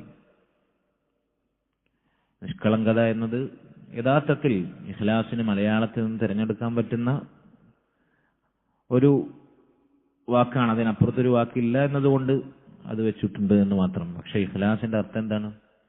നിഷ്കളങ്കത എന്നുണ്ടെങ്കിൽ നിഷ്കളങ്കരായ കുട്ടികളെ കുറിച്ചാണ് നമ്മൾ സാധാരണ നിഷ്കളങ്കതാണ്. അപ്പൊ കുട്ടികൾക്ക് മാത്രമേ ഉള്ളൂ ഈ ഷർത്ത് ആണോ? അപ്പൊ നമ്മൾ പറയുന്ന അർത്ഥം വെച്ചിട്ടാണെങ്കിൽ കുട്ടികൾ മാത്രമായിരിക്കും നിഷ്കളങ്കരായിട്ടുള്ള ആളുകൾ. മുതിർന്നവരൊക്കെ കളങ്കം പല രൂപത്തിൽ ബാധിച്ചവരാണ്. ഇവിടെ ഇഖ്ലാസ് എന്നതുകൊണ്ട് ഉദ്ദേശിക്കുന്നത് ദീൻ അലാ ലില്ലാഹി ദീനുൽ ഖാലിസ്, അള്ളാഹുവിന് മാത്രം കാഴ്ചവെക്കുന്ന ദീൻ, വേറൊരാൾക്കും പങ്ക് നൽകാത്ത. അല്ലെ, ഖാലിസ് എന്ന് പറഞ്ഞാൽ എന്താ? ഖാലിസ് കുത്തൻ, 100% കോട്ടൺ എന്നതിന് പറയാ ഖാലിസ് കുത്തൻ എന്നാണ്. അല്ലെ, 100% ശുദ്ധമായത്, പരിശുദ്ധമായത്, അള്ളാഹുവിന് ഷിർക്കിന്റെ യാതൊരു കറയും ലാഞ്ചനയും ഏൽക്കാതെ അവന് മാത്രം കാഴ്ചവെക്കുന്ന ദീൻ, ആരാധന, ഇബാദത്ത്, അമൽ, ഇതിനാണ് ഇഖ്ലാസ് എന്ന് പറയാം. അപ്പൊ ലാ ഇലാഹ ഇല്ലല്ലാഹ് നമ്മൾ പ്രഖ്യാപിക്കേണ്ടത് അള്ളാഹുവിനെ മാത്രം പ്രതീക്ഷിച്ചാണ്. ലാ ഇലാഹ ഇല്ലല്ലാഹ് ഉൾക്കൊണ്ടുകൊണ്ട് നമ്മൾ ജീവിക്കുന്നത് അള്ളാഹുവിനെ മാത്രം ബോധിപ്പിക്കാനാണ്. ആരെ കൊണ്ടും പറയിപ്പിക്കാനല്ല, ആരെയും കാണിക്കാനല്ല, ആരെയും കേൾപ്പിക്കാനല്ല, ആരെയും ഭയന്നിട്ടല്ല, ആരുടെയും ആക്ഷേപം പേടിച്ചിട്ടല്ല, ദുനിയാവിലെ യാതൊരു നേട്ടത്തിനും വേണ്ടിയല്ല. ദുനിയാവിൽ എന്ത് നഷ്ടം നേരിട്ടാലും ഭൗതികമായ യാതൊരു ലാഭേച്ഛയുമില്ല. ആഖിറത്തിൽ സ്വർഗം ലഭിക്കണം, അല്ലാഹു സുബ്ഹാനഹു വ തആലയുടെ തൃപ്തിയും സഹായവും സംരക്ഷണവും ഉണ്ടാകണം. എന്റെ റബ്ബിന്റെ ദീനിന്റെ അടിത്തറയാണിത്, അവന്റെ ഏകത്വമാണിത്, തൗഹീദ്. ഈ ഒരേ ഒരു ചിന്തയിൽ മാത്രമായിരിക്കണം അവൻ ലാ ഇലാഹ ഇല്ലല്ലാഹ് പ്രഖ്യാപിക്കുകയും അതിനുവേണ്ടി ത്യാഗം സഹിക്കുകയും അതിനുവേണ്ടി ത്യജിക്കേണ്ടത് ത്യജിക്കുകയും ഒഴിവാക്കേണ്ടത് ഒഴിവാക്കുകയും ചെയ്യേണ്ടത്. ഇതിനാണ് ഇഖ്ലാസ് എന്ന് പറയാം. ഇപ്പൊ ഇസ്ലാമിലേക്ക് പ്രവേശിക്കുന്ന, നേരത്തെ പറഞ്ഞ പോലെ മുനാഫിക്കുകളെ തന്നെ നമുക്ക് ഉദാഹരണം എടുക്കാം. അവർ നബി സല്ലല്ലാഹു അലൈഹി വസല്ലം കാണുമ്പോൾ, മുസ്ലിമീങ്ങളെ കാണുമ്പോൾ ഞങ്ങൾ നിങ്ങളോടൊപ്പമാണ്, ഇന്ന മഅക്കും. എന്നാൽ അവരുടെ മുസ്ലിമീങ്ങളുടെ ശത്രുക്കളെ കാണുമ്പോൾ അവരോടും പറയും ഇന്ന മഅക്കും, ഞങ്ങൾ നിങ്ങളോടൊപ്പമാണ്. ഇങ്ങനെ ഉള്ളിൽ ഇഖ്ലാസ് ഇല്ലാതെ ഭൗതികമായ മുസ്ലിമീങ്ങൾ അവര് ഇസ്ലാമിന്റെ ശത്രുക്കളാണെന്ന് അറിഞ്ഞാൽ, തങ്ങളുടെ തനിനിറ അറിഞ്ഞു കഴിഞ്ഞാൽ മുസ്ലിമീങ്ങൾ ശരിയാക്കും, വകവരുത്തും, അവരോട് യുദ്ധം ചെയ്യും, അവരെ കൂട്ടത്തിൽ നിർത്തുകയില്ല. അതല്ലെങ്കിൽ മുസ്ലിമീങ്ങൾക്ക് യുദ്ധത്തിൽ ലഭിക്കുന്ന ഗനീമത്ത്, യുദ്ധാജിത സ്വത്ത് തങ്ങൾക്ക് ലഭിക്കില്ല, ഐഹികമായ നേട്ടങ്ങൾ അവർക്ക് കുറയും. ഇങ്ങനെ ഭൗതികമായ ലക്ഷ്യങ്ങൾക്കും താല്പര്യങ്ങൾക്കും വേണ്ടി ഇഖ്ലാസ് ഇല്ലാതെ, കാപഢ്യമില്ലാതെ എല്ലാവരും പ്രഖ്യാപിച്ചത്. അതുകൊണ്ടാണ് അവർ മുനാഫിക്കുകളായത്. ഇപ്പൊ ഇസ്ലാമിലേക്ക് കടന്നു വരുന്ന ഒരു വ്യക്തി ഉദാഹരണം പറയുകയാണെങ്കിൽ, മുസ്ലിമീങ്ങളുടെ ദ്രോഹം ഭയന്നിട്ട് ലാ ഇലാഹ ഇല്ലല്ലാഹ് പ്രഖ്യാപിച്ചതാണെങ്കിലോ അവന്റെ ലാ ഇലാഹ ഇല്ലല്ലാഹ് കൊണ്ട് യാതൊരു ഉപകാരമില്ല. അവൻ നേരത്തെ ഉണ്ടായിരുന്ന ആദർശത്തിൽ നിന്ന് അവന് ഭൗതികമായ യാതൊരു ആനുകൂല്യം ലഭിക്കുന്നില്ല. ഇവിടെ മുസ്ലിമീങ്ങൾ ഒരു നാട്ടിൽ ശക്തരാണ്, അവർ പ്രമാണികളാണ്, അവർ സമ്പന്നരാണ്, വിവാഹം നടന്നിട്ടില്ല, അപ്പൊ അവിടെ ചെന്ന് കഴിഞ്ഞാൽ പെണ്ണ് കെട്ടാം, വിവാഹിതനാകാം.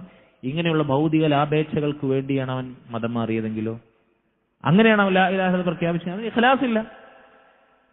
ഞാൻ ഇഖ്ലാസ് എന്ന ഷർത്ത് അതിന് ഭംഗം വരുന്ന ഉദാഹരണം ഓർമ്മ എന്ന് പറഞ്ഞെന്ന് മാത്രം. അവിടെയാണ് ഇഖ്ലാസ് നഷ്ടപ്പെടുന്നത്. ഇനി പുതു മുസ്ലിങ്ങളെ എടുക്കേണ്ട, നമ്മൾ തന്നെ അവസ്ഥ എന്താണ്? നമ്മൾ ലാ ഇലാഹ ഇല്ലല്ലാഹ് പറയുന്നു, പ്രവർത്തിക്കുന്നു, അതിലേക്ക് പ്രബോധനം ചെയ്യുന്നു, അതിലേക്ക് ആളുകളെ ക്ഷണിക്കുന്നു.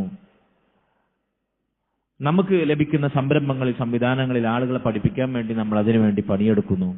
പക്ഷേ നമ്മൾ ആളുകളെ കൊണ്ട് പറയിപ്പിക്കാനും, ആളെ വിളിച്ചു കൂട്ടാനും, ആളുകളെ നന്നാക്കാനും, നമുക്കതുകൊണ്ട് യാതൊരു നേട്ടവും ഉപകാരവും നമ്മൾ ആഗ്രഹിക്കാതെ വെറുതെ ഉപരിപ്ലവമായിട്ടുള്ള പ്രഖ്യാപനവും പുറംപൂച്ചും കാട്ടിക്കൂട്ടലാണെങ്കിൽ നമ്മുടെ ലാ ഇലാഹ ഇല്ലല്ലാഹിലെ ഇഖ്ലാസ് എന്ന ഷർത്തിന് ഭംഗം വരുന്നു എന്നാണ് നമ്മൾ മനസ്സിലാക്കേണ്ടത്. സ്വഹീഹുൽ ബുഖാരിയിലും സ്വഹീഹ് മുസ്ലിമിലും വന്ന പ്രസിദ്ധമായ ഹദീസിൽ ഈ ഷർത്തിനുള്ള തെളിവാണ് ഞാൻ പറയുന്നത്. നബി സല്ലല്ലാഹു അലൈഹി വസല്ലം പറഞ്ഞു, ഫഇന്നല്ലാഹ ഹറമ അലന്നാരി മൻ ഖാല ലാ ഇലാഹ ഇല്ലല്ലാഹ് യബ്തഗി ബിദാലിക വജ്ഹല്ലാഹ്. അള്ളാഹുവിന്റെ വജ്ഹ് ആഗ്രഹിച്ച്, അള്ളാഹുവിന്റെ മുഖം നാളെ സ്വർഗത്തിൽ അവനെ നേർക്കുനേരെ കണ്ടുമുട്ടണം. അതാണ് സ്വർഗത്തിലെ ഏറ്റവും വലിയ അനുഗ്രഹം. എന്തുകൊണ്ടാണ് പരലോകത്തെ നേട്ടങ്ങൾ കുറിച്ച് പറയുമ്പോൾ അള്ളാഹുവിന്റെ വജ്ഹ് ആഗ്രഹിച്ച് എന്ന് പല ഹദീസുകളിലും വന്നിട്ടുള്ളത്? ഇവിടെ നമ്മൾ ശ്രദ്ധിക്കണം. ഇങ്ങനെ അള്ളാഹുവിന്റെ വജ്ഹ് എന്ന് പറഞ്ഞ ഹദീസുകളിൽ അള്ളാഹുവിന് വജ്ഹുണ്ട്. വജ്ഹ് എന്ന് പറഞ്ഞാൽ എന്താണ്? സാമാന്യ അറബി അറിയുന്നവർക്ക് വജ്ഹ് എന്ന് പറഞ്ഞ മുഖം എന്നാണ്. അപ്പൊ അങ്ങനെ പറഞ്ഞ അള്ളാഹുവിനെ സൃഷ്ടികളോട് ഉപമിക്കലാകുകയില്ലേ എന്നും നേരത്തെ തന്നെ ധരിച്ചു വെച്ചിട്ട് അള്ളാഹുവിന്റെ വജ്ഹിന് വജ്ഹ് എന്ന് അർത്ഥം പറയാതെ മുഖം എന്നർത്ഥം പറയാതെ അള്ളാഹിന്റെ തൃപ്തിയാണ് അവിടെ ഉദ്ദേശം. അള്ളാഹുവിന്റെ പ്രീതി ആഗ്രഹിച്ച് ഇങ്ങനെയുള്ള ഹദീസുകളിൽ അള്ളാഹുവിന്റെ മുഖം ആഗ്രഹിച്ചു എന്ന് പറയാൻ പല പ്രബോധകന്മാരും മടിക്കുന്നു, അർത്ഥം മാറ്റി പറയുന്നു. എന്താ കാരണം? അവന്റെ മനസ്സിൽ ഈ ഒരു ചിന്തയാണ്, അത് സൃഷ്ടികളോട് ഉപമിക്കലാകുകയിൽ. അള്ളാഹുവിന് മുഖമുണ്ട് എന്ന് പറഞ്ഞാൽ അവന്റെ മഹത്വത്തിന് യോജിച്ച രൂപത്തിൽ, അതൊരിക്കലും സൃഷ്ടികളെ പോലെയല്ല. അള്ളാഹു ഒരിക്കലും സൃഷ്ടികളെ പോലെയല്ല, അവന്റെ മഹത്വത്തിന് യോജിച്ച രൂപത്തിൽ. നമ്മളിൽ എല്ലാവർക്കും മുഖമുണ്ട്, മുഖമില്ലാത്ത മനുഷ്യന്മാരുണ്ടോ? എല്ലാവരും മുഖം ഒരേപോലെയാ? ഷെയ്പ്പ്, ആകൃതി, വണ്ണം, നീളം, മുഖം. ഇനി മുഖത്തിന്മേൽ അള്ളാഹു ഘടിപ്പിച്ചിട്ടുള്ള നമ്മുടെ അവയവങ്ങൾ, കണ്ണ്, മൂക്ക്, ചുണ്ട്, ചെവി, ഇതൊക്കെ ഒരുപോലെയാ? നമ്മുടെ എല്ലാവരും ഹെയർ സ്റ്റൈൽ ഒരുപോലെയാ? ആണോ? വൈജാത്യമില്ലേ? വ്യത്യസ്തങ്ങളില്ലേ? ഓരോരുത്തർക്കും യോജിച്ച രൂപത്തിൽ. തടിയുള്ളവർക്ക് അവർക്ക് യോജിച്ച രൂപത്തിൽ, വണ്ണം കുറഞ്ഞവർക്ക് അവർക്ക് യോജിച്ച, സ്ത്രീകൾക്ക് അവർക്ക് യോജിച്ച രൂപത്തിൽ. പുരുഷന്മാരുടെ മുഖത്ത് മാത്രമാണ് താടിയും മീശയും മുളക്കുള്ളൂ, സ്ത്രീകൾക്ക് മുളക്കില്ല. കാരണം സ്ത്രീയുടെ പ്രകൃതം അതാണ്. അപ്പൊ സ്ത്രീക്ക് മുഖമുണ്ടെന്ന് പറഞ്ഞാൽ പുരുഷനെ പോലെ താടി മീശയുള്ള മുഖമാക്കിയേ എന്ന് പറയോ? പുരുഷനെ മുഖമുണ്ടെന്ന് പറഞ്ഞാൽ സ്ത്രീകൾക്ക് രോമം മുളക്കാത്ത നപുംസകമാക്കി എന്ന് പറയോ?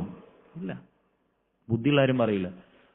ഒരു സൃഷ്ടികളെയും പോലെ അല്ലാത്ത റബ്ബിന് മുഖമുണ്ട് എന്ന് പറഞ്ഞാൽ റബ്ബിന്റെ മഹത്വത്തിന് യോജിച്ച രൂപത്തിൽ. എന്താണ് അതിന്റെ? നമുക്കറിയില്ല, ഉപമയറിയില്ല, രൂപമറിയില്ല. അത് അവന് യോജിച്ച രൂപത്തിൽ. അതങ്ങനെ തന്നെ അർത്ഥം മാറ്റി പറയാതെ അവനുള്ള രൂപത്തിൽ ഉണ്ട് എന്ന് വിശ്വസിക്കലാണ് അഹ്ലുസുന്ന വൽ ജമാഅയുടെ രീതി.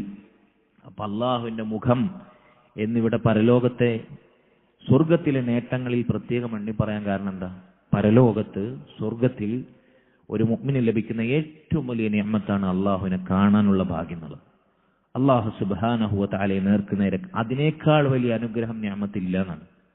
അള്ളാഹുവിനെ കണ്ടു കഴിഞ്ഞാൽ സ്വർഗത്തിലെ മറ്റനുഭൂതികളൊന്നും ഒന്നുമല്ലാതായിത്തീരും. അള്ളാഹുവിനെ കാണുക എന്നതാണ് അവിടുത്തെ ഏറ്റവും വലിയ നിഅമത്ത്. അപ്പൊ അത് ലഭിക്കുന്നത് ആർക്കാണ്? അള്ളാഹു സുബ്ഹാനഹു വ തആല സ്വർഗം, നരകം നിഷിദ്ധമാക്കുന്ന സ്വർഗത്തിൽ അള്ളാഹുവിന്റെ മുഖം കണ്ടുമുട്ടാൻ സാധിക്കുന്നവർ അള്ളാഹു സുബ്ഹാനഹു വ തആലയെ കണ്ടുമുട്ടണമെന്ന് പ്രതീക്ഷിച്ച് ഇഖ്ലാസോടുകൂടി ലാ ഇലാഹ ഇല്ലല്ലാഹ് പ്രഖ്യാപിച്ചവരാണ്. അള്ളാഹുവിനെ സ്വർഗത്തിൽ കണ്ടുമുട്ടണമെന്ന ഉദ്ദേശം മാത്രം, വേറൊരു ഭൗതിക ലക്ഷ്യവുമില്ല, വേറൊരു ചിന്തയുമില്ല. അതാണ് ഇഖ്ലാസ്. അത് മാത്രം, സ്വർഗത്തിൽ നാളെ പ്രവേശിച്ച് അള്ളാഹിനെ കണ്ടുമുട്ടണം എന്നത് മാത്രം ഇഖ്ലാസ്. ഈ ചിന്തയോടെ ലാ ഇലാഹ ഇല്ലല്ലാഹ് പ്രഖ്യാപിച്ച് ജീവിച്ച് മരിച്ചവൻ ആരാണോ അവൻ അള്ളാഹു നരകം ഹറാമാക്കും. അപ്പൊ നരകം ഹറാമാകണമെങ്കിൽ, സ്വർഗം നിർബന്ധമാകണമെങ്കിൽ നിബന്ധന, ഷർത്ത്, കണ്ടീഷൻ എന്താ? ഇഖ്ലാസോടുകൂടി അള്ളാഹുവിനെ കണ്ടുമുട്ടണം എന്ന ആഗ്രഹത്തോടെ മാത്രം ലാ ഇലാഹ ഇല്ലല്ലാഹ് പ്രഖ്യാപിച്ച് ജീവിച്ചു മരിക്കണം, എന്ത് നഷ്ടം നേരിട്ടാലും. ഇതാണ് മൂന്നാമത്തെ ഷർത്ത്. നാലാമത്തെ ഷർത്ത് അസ്ദിഖ്, അസ്ദിഖുൽ മുനാഫി ലിൽ കദിബ്. എന്താണ് സിദ്ഖ് എന്ന് പറഞ്ഞാൽ? നമുക്കറിയുന്ന വാക്കാണ്. സിദ്ഖ് എന്ന് പറഞ്ഞാൽ എന്താണ്? സിദ്ഖ് സത്യസന്ധത. അതിനെതിരെന്താണ്? കളവ്, കാപട്യം. അപ്പൊ ലാ ഇലാഹ ഇല്ലല്ലാഹ് നമ്മൾ പ്രഖ്യാപിക്കേണ്ടത് സത്യസന്ധമായിട്ടായിരിക്കണം. മുനാഫിക്കുകൾ പ്രഖ്യാപിച്ചതുപോലെ കളവ് പേറി, കാപട്യം പേറിയിട്ടാകരുത്. അതുകൊണ്ടാണ് മുനാഫിക്കുകൾ ഷഹാദത്ത് പ്രഖ്യാപിച്ചപ്പോൾ അള്ളാഹു പറഞ്ഞത്, അള്ളാഹ്ക്കറിയാം റസൂലെ താങ്കൾ അള്ളാന്റെ റസൂലാണെന്ന്, പക്ഷേ ഇന്നൽ മുനാഫിഖീന ലകാദിബൂൻ, മുനാഫിക്കുകൾ അവർ സത്യസന്ധതയില്ലാത്ത കളവ് പേറുന്നവരാണ്, കള്ളന്മാരാണ്. മുനാഫിക്കുകൾക്ക് അവിടെ നഷ്ടപ്പെട്ട ഷർത്ത് എന്താ? സിദ്ഖാണ്. അവര് സിദ്ഖിനെതിരായ കദിബ്, കളവ് പേറിയിട്ടാണ് ലാ ഇലാഹ ഇല്ലല്ലാഹ് പ്രഖ്യാപിച്ചത്. അപ്പൊ ലാ ഇലാഹ ഇല്ലല്ലാഹ് സത്യസന്ധമായി പ്രഖ്യാപിക്കുന്നവർക്കേ അത് ഉപകാരപ്പെടുകയുള്ളൂ. ലാ ഇലാഹ ഇല്ലല്ലാഹയുടെ എത്രാമത്തെ ഷർത്താണിത്?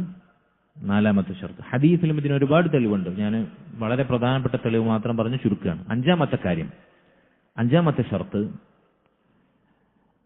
അൽ മഹബ്ബത്തു ലിമഅനാഹ അൽ മുനാഫിയത്തു ലിൽ ബുഗ്ദി ലിമഅനാഹ. ലാ ഇലാഹ ഇല്ലല്ലാഹയോടും അതിന്റെ ആദർശത്തോടും ഇസ്ലാമിനോട് നമുക്ക് ഇഷ്ടം വേണം, സ്നേഹം വേണം. മുസ്ലിമായതിൽ, ഇസ്ലാമിന്റെ വക്താവായതിൽ, ഒരു മുവഹിദായതിൽ അഭിമാനിക്കണം, അപമാനിതനാകരുത്. ഇസ്ലാമിൽ, ദീനിൽ നമുക്ക് ഇസ്സത്തുണ്ടാകണം. ഇതിന്റെ ഓരോ പ്രവർത്തനങ്ങളിലും, ഇബാദത്തുകളിൽ, അനുഷ്ഠാനങ്ങളിൽ, ആചാരങ്ങളിൽ, നിസ്കാരത്തിൽ, നോമ്പിൽ, സക്കാത്തിൽ, ഹജ്ജിൽ, ഇസ്ലാമിന്റെ വേഷത്തിൽ, ഇസ്ലാമിന്റെ രൂപത്തിൽ, ഭാവത്തിൽ, ചലനത്തിൽ, നടക്കത്തിൽ ഇവിടൊക്കെ നമുക്ക് ഇഷ്ടമുണ്ടാകണം. അള്ളാഹുവിന് നമ്മൾ അങ്ങേയറ്റത്തെ ഇഷ്ടത്തോടെ നമ്മൾ ഇബാദത്ത് ചെയ്യണം. ആരെക്കാളും എന്തിനേക്കാളും അള്ളാഹുവിനെയും റസൂലിനെയായിരിക്കണം നമ്മൾ ഏറ്റവും അധികം ഇഷ്ടപ്പെടേണ്ടത്. ഇതിനെതിരെന്താണ്? വെറുപ്പ്, ദേഷ്യം. അള്ളാഹു ഇഷ്ടപ്പെട്ടതിന് ഇഷ്ടപ്പെടണം, അള്ളാഹു ഇഷ്ടപ്പെട്ടവരെ ഇഷ്ടപ്പെടണം, അള്ളാഹു വെറുത്തവരെ വെറുക്കണം, അള്ളാഹു വെറുത്തതിനെ വെറുക്കണം. ഇതൊക്കെ ലാ ഇലാഹ ഇല്ലല്ലാഹയുടെ മഹബ്ബത്ത്, ഇഷ്ടം, സ്നേഹം എന്ന ഷർത്തിന് ബാധകമാകുന്ന കാര്യമാണ്. അള്ളാഹു അവന്റെ ശത്രുവായി, ഇസ്ലാമിന്റെ ശത്രുവായി, മുസ്ലിമീങ്ങളുടെ ശത്രുവായി പ്രഖ്യാപിച്ചവരെ ഒരാൾ ഇഷ്ടപ്പെടുന്നു. എന്നിട്ട് അവൻ ലാ ഇലാഹ ഇല്ലല്ലാഹ് പറയുന്നു. അള്ളാഹു ഇഷ്ടപ്പെട്ട മുസ്ലിമീങ്ങളെ, മുഅ്മിനീങ്ങളെ അവൻ വെറുക്കുന്നു. അവന് മുഅ്മിനീങ്ങളെക്കാൾ, മുസ്ലിമീങ്ങളെക്കാൾ പ്രിയവും ഇഷ്ടവും അള്ളാഹു വെറുത്ത ഇസ്ലാമിന്റെ ശത്രുക്കളെയാണ്. അവരുടെ വേഷമാണ് അവന്റെ വേഷം, അവരുടെ സംസ്കാരമാണ് അവന്റെ സംസ്കാരം, അവരുടെ സ്വഭാവമാണ് അവന്റെ സ്വഭാവം. അവരെ ചാണിന് ചാണായി മുഴത്തിന് മുഴമായി പിൻപറ്റുന്നു.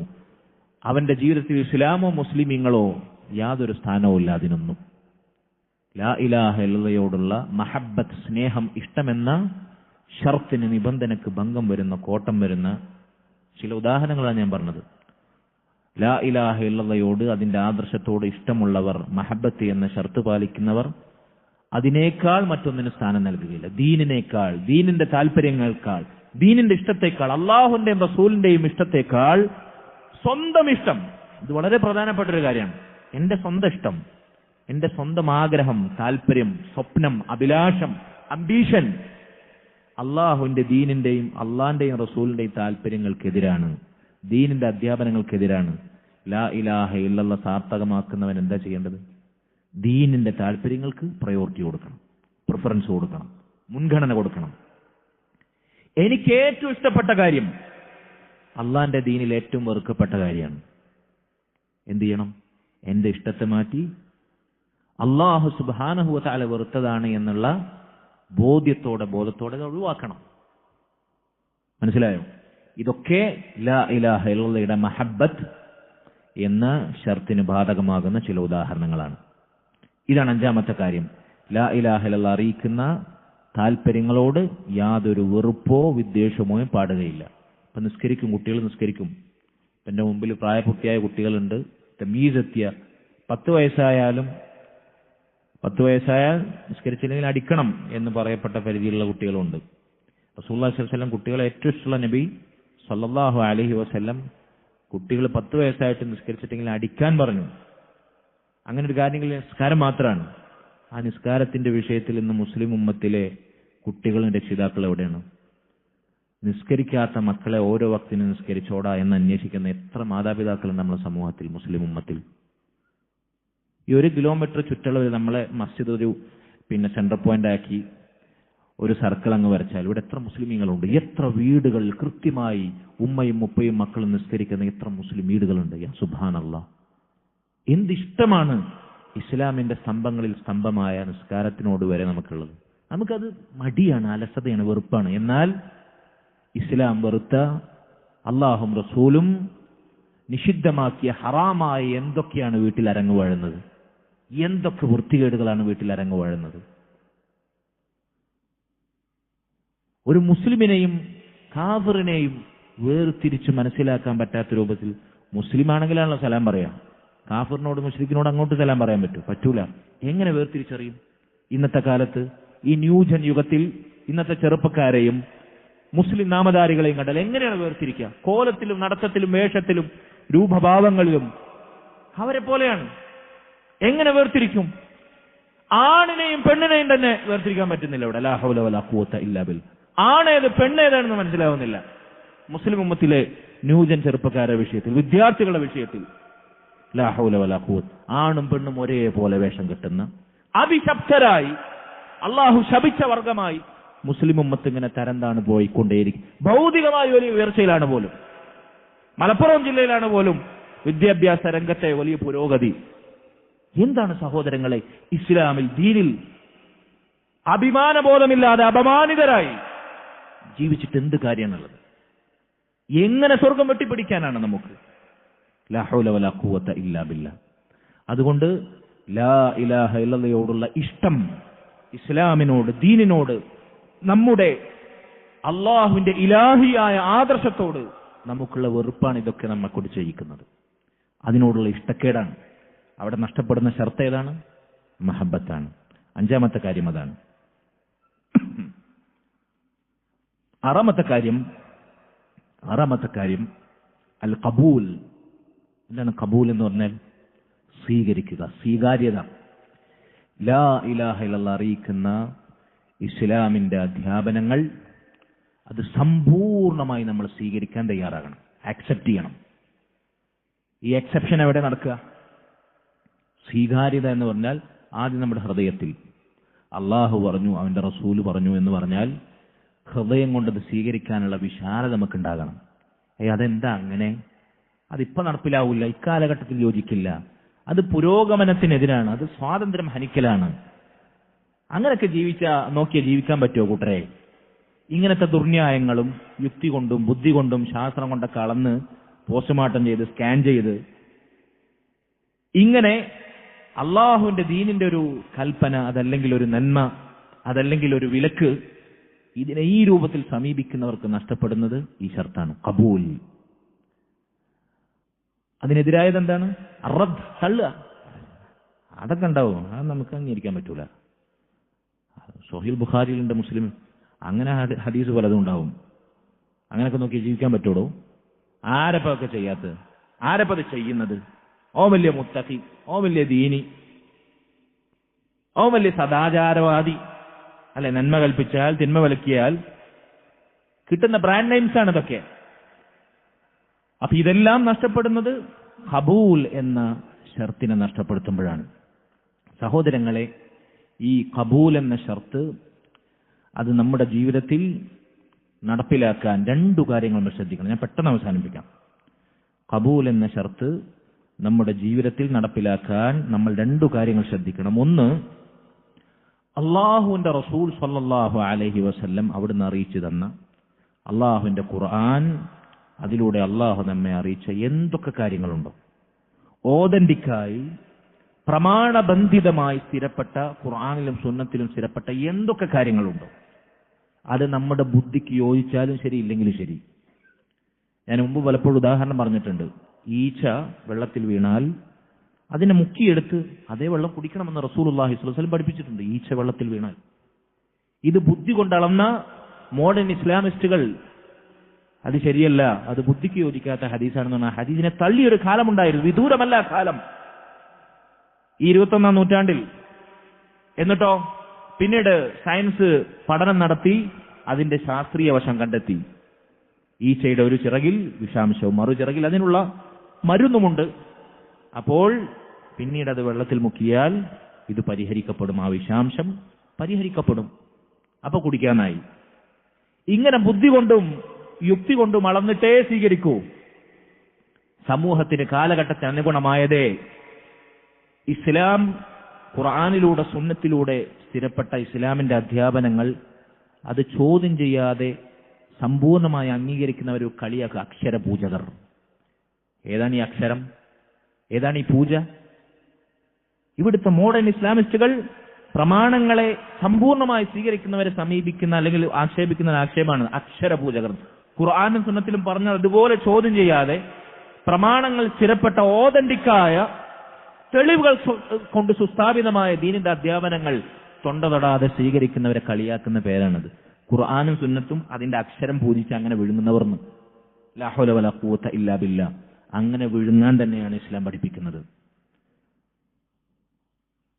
ഫലാ വറബ്ബിക ലാ യുഅ്മിനൂന ഹത്താ യുഹക്കിമൂക ഫീമാ ശജറ ബൈനഹും ثم لا يجدوا في انفسهم حرجا مما قضيت ويسلموا تسليما.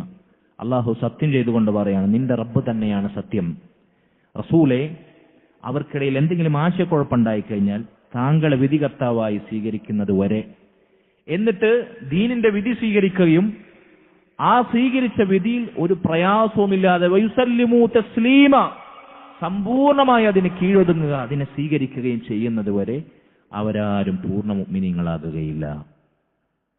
മുഅ്മിനീങ്ങളായ സ്ത്രീക്കും പുരുഷനും അല്ലാഹു ഇദാ ഖലല്ലാഹു വറസൂലുഹു അംറൻ, അല്ലാഹും റസൂലും ഒരു വിധി വിധിച്ചാൽ അയ്യകൂന ലഹുമുൽ ഖിയറതു മിൻ അംരിഹിം, അവർക്ക് സ്വന്തം ഒരു അഭിപ്രായം, എന്റെ അഭിപ്രായം ഇതിനോട് യോജിക്കുന്നില്ല, അല്ലെ നമ്മളെ കമ്മിറ്റി ഇതിനെതിരാണ്, നമ്മുടെ സംഘടന നയം ഇതിനെതിരാണ്, നമ്മൾ മീറ്റിംഗ് കൂടി ആലോചിക്കട്ടെ.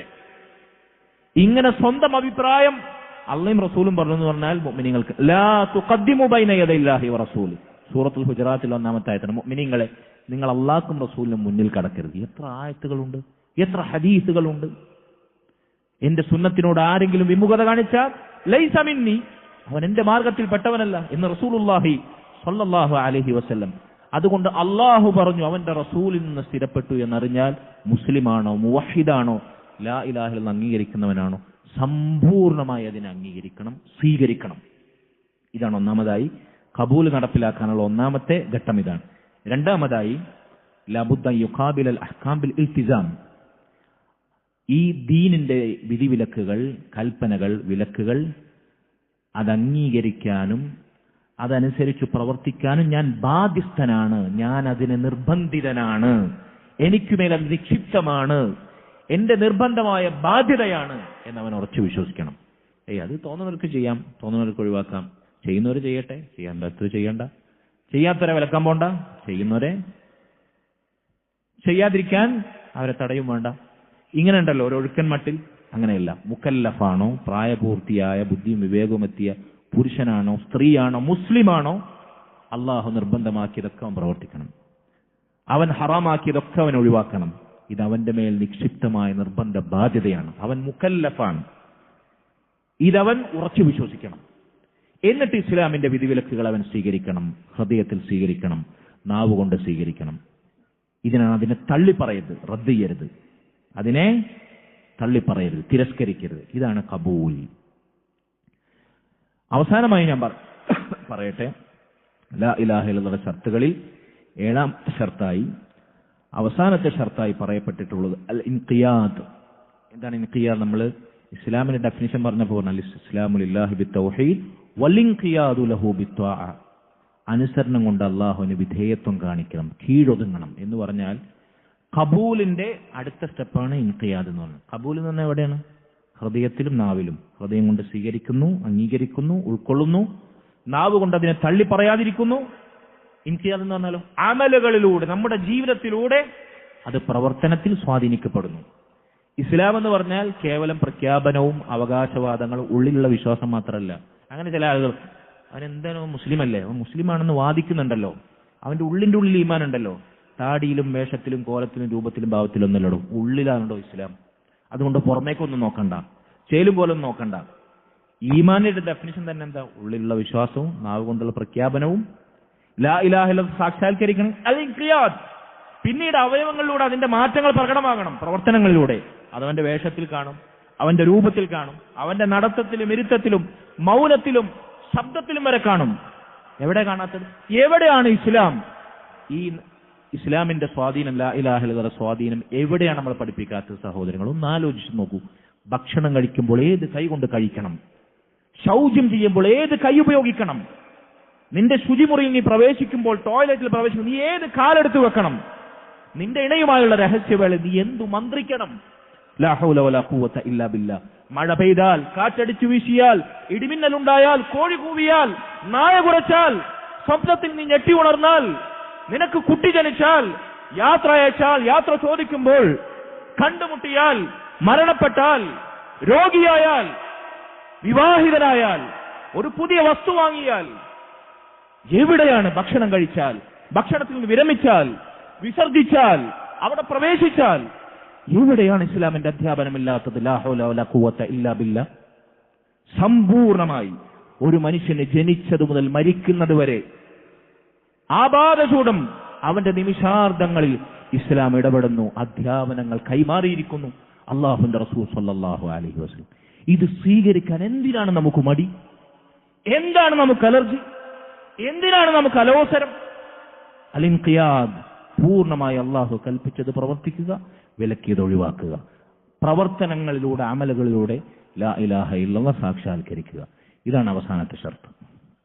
ഇൽമുൻ യഖീനുൻ വഇഖ്ലാസുൻ വസിദ്ഖുക മഅ മഹബ്ബത്തിൻ വൻഖിയാദിൻ വൽ ഖബൂലി ലഹാ. ഇൽമ്, ഒന്നുകൂടി ഞാൻ ആവർത്തിക്കാം, അറിവുണ്ടായിരിക്കണം. യഖീൻ, അതിൽ ഉറപ്പുണ്ടായിരിക്കണം, സംശയം പാടില്ല.